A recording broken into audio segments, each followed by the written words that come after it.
Countdown to the midterms. You Decide 2014 continues. All right, welcome back to our New York studios, ladies and gentlemen. Steve Malzberg with you.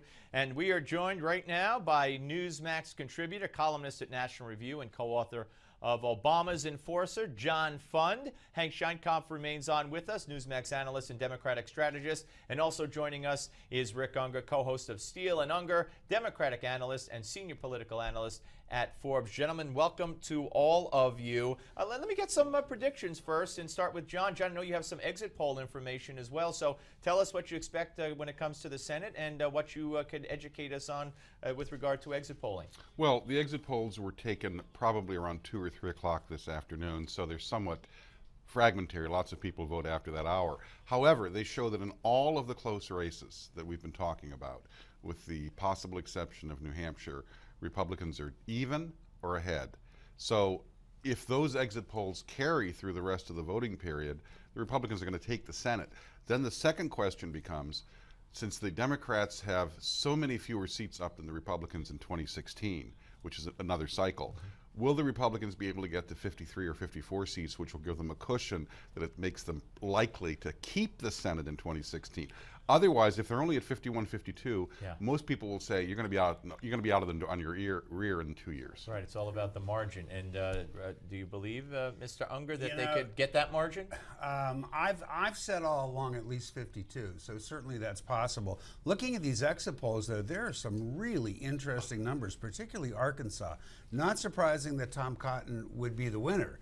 Surprising, as you know what, that he was up 13 points in the exit poll. And that's a state where Bill Clinton spent a lot of time trying to beat him. Yeah. That's quite a number. That really is surprising. Other than that, yeah, I think John Fund hit it just about right. I don't see any huge surprises here in the exits. Iowa, Ernst up 4. I think that probably tracks.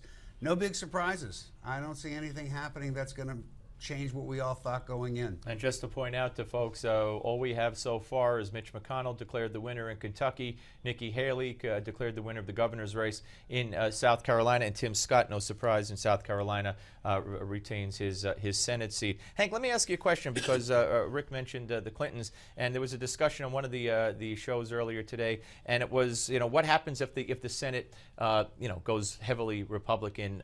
Is this a defeat, or is it for the Clintons? How did they, and the answer was it has nothing to do with the Clintons. And to an extent, I agree with that. However, they did invest time in candidates and campaigning and went to Iowa and here and there. Sure. So what will it mean for the Clintons if the Republicans take the Senate? I think it means a lot for the Clintons, frankly. It's the end of the Democratic South as we know it. Arkansas being the place where even in the worst years when Democrats were being tossed out, Republicans were winning, Fulbright, Pryor, on and on, very constant, number one. Number two, the Clinton, it means the magic has dissipated. And the truth is it should. Why? A generation has passed since Bill Clinton was in the White House. It's time. Everything comes to an end. One thing worth noting, I'm not quite sure I go as far as what Hank just said, but I understand his point. One thing worth noting, though, if we've learned anything in this election, it's no longer Barack Obama's Democratic Party. It's now the Clintons' Democratic Party. So you can make what you will out of that as it pertains to this election. Yeah, but the results are a reflection of the way the public feels about Obama, not the Clintons. Well, that's what's interesting about it. If I were a Clinton, I'd be saying, look, we tried to help, but there's only so much we can do. Right. but that might not be the truth. I don't know, but it is now. I mean, it's just no longer, Barack Obama is no longer leader of the Democratic Party. John, you agree with that analysis, that this is now the Clintons' party going forward? No, because I think Hillary. I think Hillary Clinton is going to have a real challenge in the Democratic primary. I think it's more likely than not that she becomes the nominee. But I think if you look at these numbers, just remember the Democratic Party is going to be looking for, yes, they'll be tried and true Hillary, but they'll be looking for fresh faces. Watch Elizabeth Warren's comments the next couple of weeks. I think she'll be very ambiguous as to whether or not she's running. Very interesting. All right, guys, stay where you are. John and Rick and Hank, and folks will be back with more of the countdown to the midterms. You Decide 2014. But first, we're going to check in on the North Carolina Senate race with our Road to the Midterms update.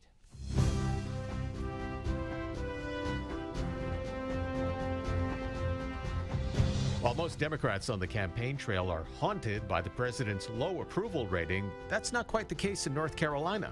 Instead, Republican challenger North Carolina's State House Speaker Tom Tillis is haunted by his own party. He's the face of a very unpopular Republican-controlled legislature. According to a public policy polling survey, only 18% of voters think North Carolina's General Assembly is doing a good job. Democrat incumbent Senator Kay Hagan is doing what she can to capitalize on those numbers. While on the campaign trail, she's quick to remind voters of the controversial actions taken by Tillis and his legislature. The biggest hot-button issue, education. According to Politico, an emphasis on education could give Hagan a huge edge in a key voting demographic, women. The strategy seems to be paying off. She's holding on to a slight lead in the polls, though not outside the margin of error. There is one more factor to consider in this race. Libertarian candidate Sean Haw. He's been polling well. If he can keep it up, political analysts say it's likely he could split the conservative vote, making this race still very much a toss-up.